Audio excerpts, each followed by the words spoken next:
అందరికీ హరే కృష్ణ. మహాభారతం ఎపిసోడ్ 30. ఈ వీడియో మొదలవక ముందు అందరూ ఒకసారి హరే కృష్ణ అని కామెంట్ చేయండి, సో దట్ ఈ అద్భుత మహాసముద్రం వంటి మహాభారతాన్ని ఎందరో వినగలుగుతారు. ఆ బూస్ట్ ద్వారా మేము కూడా ఎపిసోడ్స్ ఇంకా తొందరగా అప్లోడ్ చేయడానికి ట్రై చేస్తూ వస్తాం. అయితే ముందు భాగంలో మాట్లాడుకున్నట్టు ధర్మరాజు రాజసూయ యజ్ఞాన్ని పూర్తి చేసుకున్నాడు. అందరూ వెళ్లిపోతున్నారు, కానీ ఒక్కడు అక్కడే ఆ ఇంద్రప్రస్థం నుండి కదలలేదు.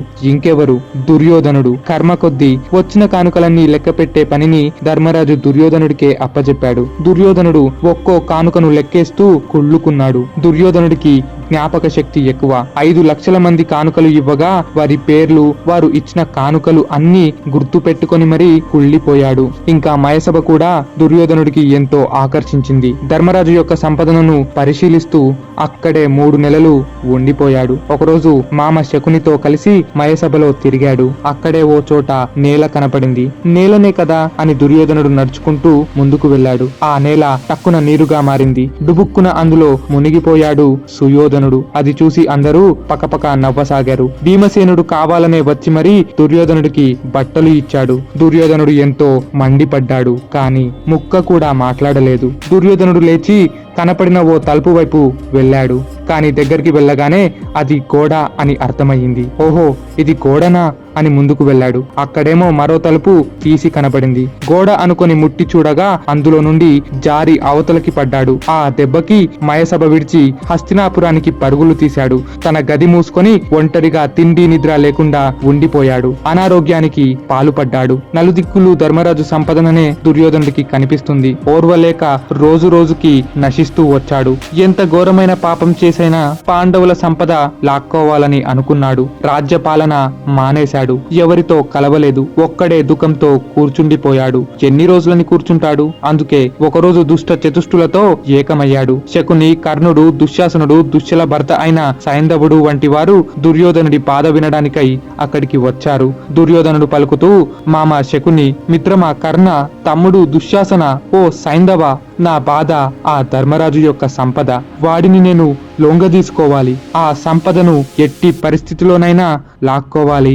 రాజసూయ యజ్ఞములో పాండవుల పరువు తీయడానికి, వచ్చిన రాజులతో వైరం పెంచడానికి ఎన్నో ప్రయత్నాలు చేశాను, కానీ ఫలించలేదు. కృష్ణుడు చక్రం పట్టడం చూసి రాజులందరూ హడలిపోయారు. అంతమంది మధ్యలో నాకెవరూ సాయం లేకుండా పోయారు. ఏదో చేద్దామని ఆశించినా ఈ భీష్మద్రోణులు పాండవుల పక్షం వహిస్తున్నారు.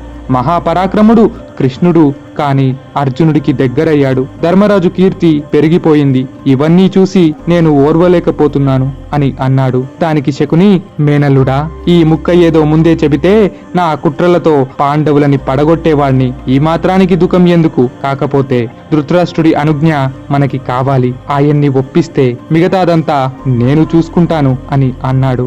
అప్పుడు కర్ణుడు మాట్లాడుతూ, ఎందుకొచ్చిన కుట్రలు? మనం వెళ్లి పాండవులతో యుద్ధం చేసి రాజ్యాన్ని లాక్కుందాం అని అన్నాడు. దానికి శకుని నవ్వుతూ, కర్ణ, నీవు ప్రగల్భాలు పలికినంత సులువు కాదు పాండవులని చంపడం అంటే.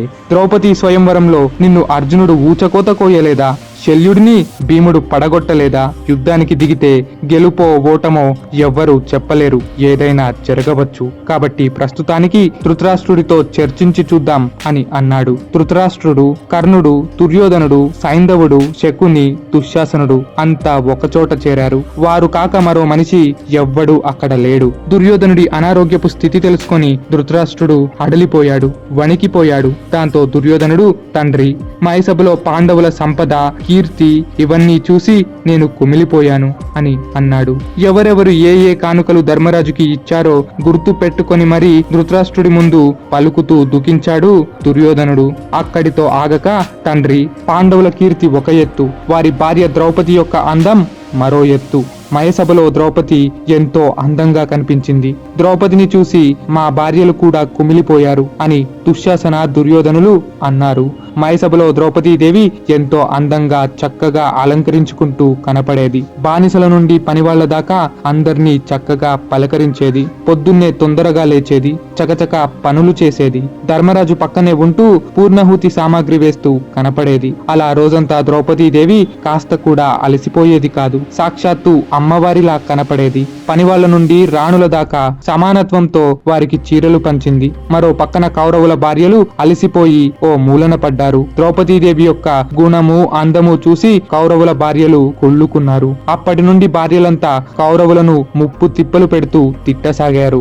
ఎలాగో అలా ఆ ద్రౌపది పరువు తీయండి, ఆమెకు అవమానం కలగజేయండి అని కౌరవుల భార్యలు కౌరవులతో అన్నారు. ఈ కారణం చేత కౌరవులు పాండవుల మీదే కాక ద్రౌపది మీద కూడా విషం కక్కడం మొదలెట్టారు. ఇవన్నీ విన్న ధృతరాష్ట్రుడు, మనకెందుకయ్యా ఈ యుద్ధాలు కుట్రలు, పాండవులు మన జోలికి రారు, మనకి తగాదా కూడా సరైనది కాదు, ఉన్నదానితో సరిపెట్టుకుని బ్రతుకుదాం అని అన్నాడు. అప్పుడు శకుని, రాజా, శత్రువులను అభివృద్ధి చెందనివ్వకూడదు, అది తెలివి తక్కువ పనే అవుతుంది. నా దగ్గర మాయా పాచికలు ఉన్నాయి. కపట జూదములో నన్ను మించినవాడు లేనేలేడు. అఘోర ఉపాసనలు చేసి ఈ మాయ పాచికలను పొందాను. ధర్మరాజుని ఈ పాచికలతోనే ఓడించి అతడి సమస్త సంపదలను లాక్కుంటాను, రాజ్యం దుర్యోధనుడికి అప్పజెపుతాను అని అన్నాడు. దానికి ధృతరాష్ట్రుడు, శకుని, నీ ఆలోచన బాగానే ఉంది, కానీ విదురుడి అనుజ్ఞ లేకుండా మనం ఏం చేసినా లోకం మనల్ని అనుమానిస్తుంది. కాబట్టి ముందుగా విదురుడు ఏం చెబుతాడో చూద్దాం అని అన్నాడు. అది విన్న దుర్యోధనుడు, తండ్రి, ఒకవేళ విదురుడు ఈ జూదం వద్దంటే మాత్రం నేను సభ మధ్యలో అందరూ చూస్తుండగా అగ్నిలో దూకి మరణిస్తాను అని పలికాడు. ఇక అంత మాట అన్నాక ధృతరాష్ట్రుడు కూడా ఏం చేస్తాడు? ఆ ఒక్క మాటతో కపట జూదానికి తెరలేచింది. తెల్లవారగానే చక్కగా స్నానం చేసి విదురుడిని పిలిపించాడు ధృతరాష్ట్రుడు. నా పిల్లలు పాండవులతో సరదా కోరుతున్నారు, వారితో జూదమాడాలని అనుకుంటున్నారు, నీవేమంటావు విదురా అని పలికాడు ధృతరాష్ట్రుడు. దానికి విదురుడు, రాజా, మీ పిల్లలు రాత్రికి రాత్రియే ఏదో కపట ఆలోచనని పన్నినట్టు ఉన్నారు, దయచేసి ఈ కపట జూదానికి నీవు ఒప్పుకోకు అని అన్నాడు. దానికి ధృతరాష్ట్రుడు, విదురా, భీష్మ ద్రోణులు ఉండగా, ధర్మమూర్తివి నీవే ఉండగా కపటం ఏముంది? అలాంటిది ఏమున్నా అడ్డుకోవడానికి మనమంతా ఉన్నాము కదా, ధర్మజూదమాడితే ఏ ఇబ్బంది రాదు అని అన్నాడు. నేను చెప్పాల్సింది చెప్పాను, మిగతాదంతా మీ ఇష్టం, మీ మాటని నేను కాదంటానా మహారాజా అని ధర్మరాజు వద్దకు వెళ్ళాడు విదురుడు. జూదానికి రమ్మని ఆహ్వానించాడు. దానికి ధర్మరాజు, మహాత్మా, జూదం ఎంతో ప్రమాదకరమైనది, కానీ నీ వంటి మహాత్ముడు పిలుస్తున్నాడు కాబట్టి, తండ్రి ధృతరాష్ట్రుడే రమ్మంటున్నాడు కాబట్టి నేను తప్పక వస్తాను అని అన్నాడు. ధర్మరాజు జూదానికి ఒప్పుకోవడానికి కారణం ఆయనకు జూదమంటే పిచ్చి అని, అతడికి బుద్ధి లేదని, వ్యసనపరుడని అనుకుంటున్నారు చాలా మంది మూర్ఖులు. ధర్మరాజు ఎంతో తెలివైనవాడు, ధర్మములు అన్నీ ఎరిగినవాడు, అందుకే ఈ జూదానికి ఒప్పుకున్నాడు. మనుస్మృతి ప్రకారం సమాన రాజ్యం నుండి ఎవరైనా జూదానికి పిలిస్తే తప్పక ఆడి తీరాలి అనే ఓ నియమం ఉండేది. అలా చెయ్యకపోతే సన్యాసం పుచ్చుకోవాలి. పరాక్రమం కలిగిన ధర్మరాజు సన్యాసం పుచ్చుకుంటే సరైనది కాదు. ఇలా ఎన్నో ఆలోచనలు చేసే ధర్మరాజు జూదానికి ఒప్పుకున్నాడు. అంతే తప్ప ఆయనకేదో తెలివిలేక కాదు. మనకి భారతం చదవడం రాక ఇష్టం వచ్చినట్టుగా ధర్మరాజు వంటి మహాత్ముడి మీద నోరు పారేసుకుంటున్నాము. అది మాత్రమే కాక ఈ సీరియళ్లలో, సినిమాలలో ధర్మరాజు ఏదో పాపం చేసినట్టు ఆయన మీద రుద్దేస్తున్నారు. కృష్ణుడు ధర్మరాజుని నిందించినట్టు, ధర్మరాజుదే తప్పని నిలదీసినట్టు అడ్డమైన అవసరం లేని సీన్లు తీస్తున్నారు. కానీ వాటిలో సత్యం లేదు. ఆయన మీద నోరు పారేసుకున్న ప్రతి మహాభారత వీరుడు ఘోరంగా చనిపోయాడు. ఇది దృష్టిలో పెట్టుకోండి. మనకి అవగాహన లేక మహాత్ముల్ని దూషించడం సరైనది కాదు. అందులోనూ సాక్షాత్తు శ్రీకృష్ణ పరమాత్ముడిని నమ్ముకుని బ్రతికే పాండవులు ఊరికే దుష్కర్మలు చేయరు. అది మాత్రమే కాదు, ధర్మరాజు వంటి మహాత్ముడు గనక అధర్మం చేస్తే, ధర్మం తప్పితే భూమండలమంతా ఒక పక్కన ఒరిగిపోతుంది. ఈ విషయం సాక్షాత్తు భీష్ముడే చెప్పాడు. కాబట్టి మనకి అవగాహన లేదు అనుకోవడమే సరైనది గాని ధర్మరాజు తప్పు చేశాడు అని అనుకోవడం మాత్రం మన మూర్ఖత్వం.